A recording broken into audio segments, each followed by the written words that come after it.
दिया, माँ जी ने फिर से सिर्फ 2 गिलास चावल दिए हैं। इन 2 गिलास चावल से तो आज फिर कोई 2 इंसान भूखा रह जाएगा। पता नहीं माँ जी की कंजूसी कब खत्म होगी। मैंने तो कल रात को भी खाना नहीं खाया था, मेरे सर में भी दर्द हो रहा है। अर्चना दीदी, आप एक काम करो, आप आराम से बैठ जाओ, हम चारों घर के काम संभाल लेंगे।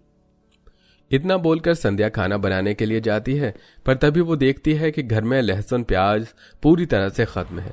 ये देखकर संध्या अपनी चारों जेठानी से कहती है, दीदी, ना तो घर में प्याज है और ना ही लहसुन, अब हम सब्जी कैसे बनाएं? मैं माँ जी से बात करके आती हूँ।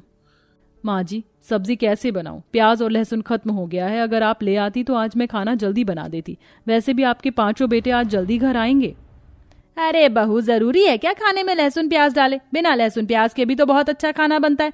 जाकर सिर्फ आलू की सब्जी बनाना और हाँ, पानी थोड़ा ज्यादा डालना। पर माँ जी।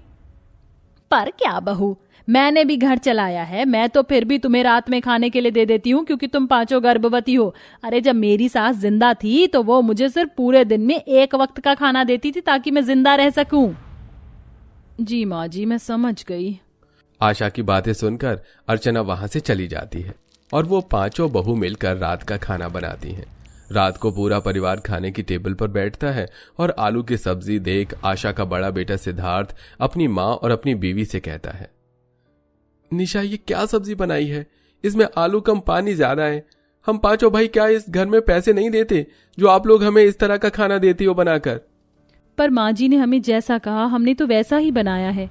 बहू, मैंने ये जरूर कहा था कि आलू की सब्जी बना लेना, पर मैंने पानी की सब्जी तो नहीं बोली थी बनाने के लिए। मेरे 5 बेटे थके हारे घर आते हैं और तुम 5 इतनी कंजूसी करती हो कि पूछो मत, और उल्टा सारा इल्जाम भी मुझ पर डाल देती हो। इस तरह आशा बड़ी ही चालाकी से सारी गलती अपनी 5 बहुओं पर डाल देती है। अब इसी तरह से कुछ दिन बीत जाते हैं और एक दिन, माँ जी, आज डॉक्टर ने हमें चेकअप के लिए बुलाया था। बहू, अभी तो तुम 5 पिछले हफ्ते ही चेकअप करवाने के लिए गई थी। चेकअप करवाने जाती हो या कहीं घूमने जाती हो? माँ जी, हमारा 8वां महीना चल रहा है और ऐसे में डॉक्टर ने हमें हर हफ्ते बुलाया है। अरे इतने पैसे नहीं है मेरे पास जो हर हफ्ते तुम्हें हॉस्पिटल भेज सकूं। कोई जरूरत नहीं है कहीं जाने की। अब जाओ, जाकर मेरे लिए शरबत बना दो, और हाँ, 1 गिलास ही शरबत बनाना, कभी तुम 5 अपने लिए भी बना लो। आशा की ये बात सुनकर 5 बहुएं बहुत दुखी हो जाती हैं और रसोई में जाकर अपनी सास के लिए शरबत बनाने लगती हैं। पर आशा को अपनी 5 बहुओं पर जरा भी विश्वास नहीं था और वो भी उन पर नजर रखने के लिए रसोई के बाहर खड़ी हो जाती है। जब से ये 5 गर्भवती हुई हैं, इन्होंने तो राशन का सत्यानाश कर रखा है। जो राशन मेरा 2 महीने चलता था, अब वो 1 महीने में खत्म हो जाता है। अब मुझे खुद ही इन पर नजर रखनी होगी।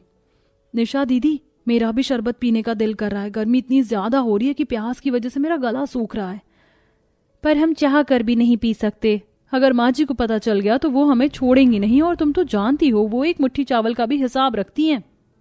इस तरह आशा की 5 बहुएं मिलकर उसके लिए 1 गिलास शरबत बनाती हैं, जिसे आशा आराम से पीकर आराम करने के लिए चली जाती है।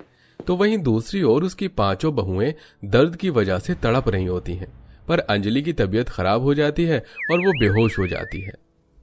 अंजलि, अंजलि, क्या हुआ तुम्हें? उठो, तुम ठीक तो हो? पानी डालो इसके ऊपर।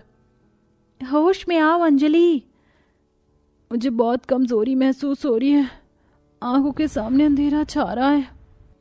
दीदी, दिशा दीदी, मैं अभी माँ जी को बुलाकर लाती हूँ। दिशा जल्दी से आशा के पास जाती है और उसे सारी बात बताती है। अंजलि की तबीयत खराब सुनकर आशा का मुंह बन जाता है और वो मुंह बनाकर अंजलि के पास जाती है और उसे ही खरी खोटी सुनाने लगती है। अरे तुम 5 क्या इतनी नाजुक हो कि थोड़ा सा काम करके ही बेहोश हो जाती हो? अरे मैंने भी 5 बच्चों को जन्म दिया है, पर तुम्हारी तरह कभी ऐसा हाल नहीं हुआ। पर माँ जी, अंजलि की तबीयत सच में ज्यादा खराब है। उसने कल रात को भी खाना नहीं खाया था और आज सुबह भी नाश्ता नहीं किया। उसने अपनी दवाई भी नहीं ली है और डॉक्टर ने उसे सख्त हिदायत दी है कि वो अपना अच्छे से खाने पीने का ख्याल रखे। बहू, इसका मतलब तुम ये कहना चाहती हो कि मैं तुम्हें खाने के लिए नहीं देती? अरे भूलो मत, 2 टाइम तुम ठूस ठूस कर खाती हो। पर माँ जी, इस समय अंजलि की हालत बहुत खराब है, हमें डॉक्टर के पास जाना चाहिए। अरे डॉक्टर के पास जाने की कोई जरूरत नहीं है, वो भी सिर्फ बीपी चेक करके कुछ दवाई लिख देगा। मैं तुम्हें बता रही हूँ, इसे थोड़ी देर पंखे के नीचे बैठा दो, ठंडा पानी पिला दो, ठीक हो जाएगी। इतना बोलकर आशा वहां से जाने लगती है कि तभी अंजलि का पति विनोद घर पर आता है और अपनी बीवी की ऐसी हालत देख अपनी माँ से कहता है, माँ, अंजलि को क्या हुआ? देवर जी, अंजलि की हालत ठीक नहीं है। मुझे लगता है कि इसे अस्पताल लेकर जाना चाहिए। अरे बेटा, इसे अस्पताल ले जाने की जरूरत नहीं है। ऐसी हालत में हल्के चक्कर आते ही रहते हैं। बहू की पर्ची पर दवाई लिखी है, वही दवाई ला दो। उसने समय पर दवाई नहीं ली होगी, इसलिए इसकी तबीयत ठीक नहीं है। नहीं माँ, मेरा मन बहुत घबरा रहा है। मैं अंजलि को डॉक्टर के पास ले जाऊंगा। बेटा, अगर तुझे इतना ही डर लग रहा है तो फिर ठीक है, तू यहीं रुक, मैं पास के डॉक्टर को ही बुला ले आती हूँ। कम पैसों में वो इलाज कर देगा। इस तरह आशा अपनी गली के एक लड़के को बुलाती है जो अभी डॉक्टर की पढ़ाई कर रहा था। वो अंजलि की हालत देखता है और पूरे परिवार से कहता है, माताजी, मैं एमबीबीएस डॉक्टर तो नहीं हूं, पर मैं पढ़ाई कर रहा हूं और भाभी की हालत देखकर साफ पता चल रहा है सही से न खाने पीने की वजह से इन्हें चक्कर आ रहे हैं और इनकी जो दवाइयां हैं वो भी इन्हें दूध के साथ लेनी है। इसलिए आप इनके खाने पीने पर ज्यादा ध्यान दीजिएगा। सुन लिया माँ आपने, अंजलि की तबीयत कितनी खराब है। अब अंजलि घर का कोई काम नहीं करेगी और आप ख्याल रखोगी मेरी बीवी का। ये सही से खाना खाए।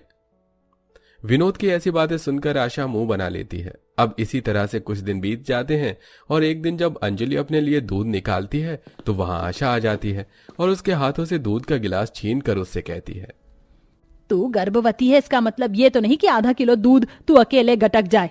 ये दूध 2 दिन चलाना है मुझे। हट, मैं देती हूँ तुझे दूध। इतना बोलकर आशा सारा दूध रख लेती है और एक छोटे से गिलास में थोड़ा सा दूध लेकर उसमें पानी भरकर अंजलि को दे देती है। तो वहीं दूसरी ओर आशा की नजर फल फ्रूट पर पड़ती है जिसे अंजलि काट रही होती है। ये देख आशा उस पर जोर से चिल्लाते हुए कहती है, अरे किससे पूछकर तुम ये फल फ्रूट खा रही हो? ये फल फ्रूट तुम्हारे लिए नहीं है, मैंने भगवान पर चढ़ाने के लिए लाए हैं। पर माँ जी, इस वक्त हमें अच्छे खान पान की जरूरत है और हमने आज दोपहर से भी कुछ भी नहीं खाया था। हाँ हाँ, सब सुना था मैंने, बहुत अच्छे से जानती हूँ मैं तुम पांचों को। और हाँ, आज सिर्फ 10 रोटी बनाना। मेरे 5 बेटे काम के सिलसिले में बाहर जा रहे हैं तो हम सबके लिए 10 रोटी काफी हैं। अच्छा, दोपहर में खाना नहीं खाया तो तुम 5 मर गई? नहीं ना, जिंदा ही हो। सुबह खाया था ना, और अभी 2 रोटी मिल रही हैं। खाने को खुश रहो उसी में। आशा के कहने पर बेचारी 5 गर्भवती बहुएं गिनती की सिर्फ 10 रोटी बनाती और प्याज काटती हैं। उसमें भी आशा खुद प्याज रोटी खा लेती है और अपनी 5 बहू को नमक रोटी खाने के लिए देती है। 5 बहुओं ने सिर्फ 1.5 रोटी खाई थी, जिस वजह से उनका पेट नहीं भरता और उन 5 की तबीयत बिगड़ने लगती है। मुझे फिर से चक्कर आ रहे हैं। कहीं ऐसा तो नहीं कि हम 5 सही से खाना नहीं खा रहे, इस वजह से हमारी तबीयत ऐसी हो रही है? क्योंकि मुझे ऐसा लग रहा है मेरा बच्चा मूवमेंट नहीं कर रहा। मुझे बहुत डर लग रहा है। हमारे पति भी यहाँ नहीं है और माँ जी हमें अस्पताल ले जाने से रही। कहीं ऐसा तो नहीं कि हम अपने बच्चों को खो दें।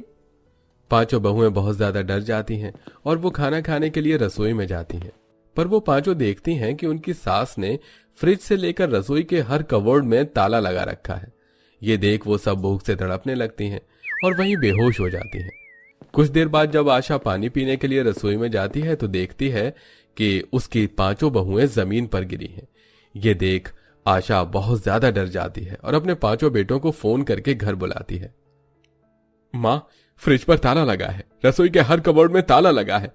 सच सच बताना, आपने फिर खाने में कोई कंजूसी करी ना, जैसे आप बचपन में हमारे साथ करती थी? पर बेटा, आज मैंने बहू को खाने में रोटी दी थी। माँ, रसोई को लेकर आपकी कंजूसी को हम बहुत अच्छे से जानते हैं। अगर हमारे बच्चे को कुछ हुआ तो हम आपको कभी माफ नहीं करेंगे। इतना बोलकर वो 5 भाई अपनी बीवियों को अस्पताल में ले जाते हैं, जहां बड़ी मुश्किलों से आशा की 5 बहुएं बच पाती हैं और उनके बच्चे भी। पर अंजलि अपने बच्चे को खो देती है और इसका सारा इल्जाम आशा पर जाता है। माँ, सिर्फ आपकी वजह से आज मैंने अपना बच्चा खो दिया, पर भगवान का शुक्र है कि मेरे भाइयों के बच्चे अब भी सही सलामत हैं। पर आज आप तो बहुत खुश होंगी ना? नहीं बेटा, ऐसा मत बोलो। मैं नहीं जानती कि मेरी कंजूसी की सजा मुझे इस तरह से मिलेगी। अगर मुझे पता होता तो मैं ऐसे इतनी कंजूसी कभी नहीं करती। अब क्या फायदा माँ जी, मैंने तो अपना बच्चा खो दिया है।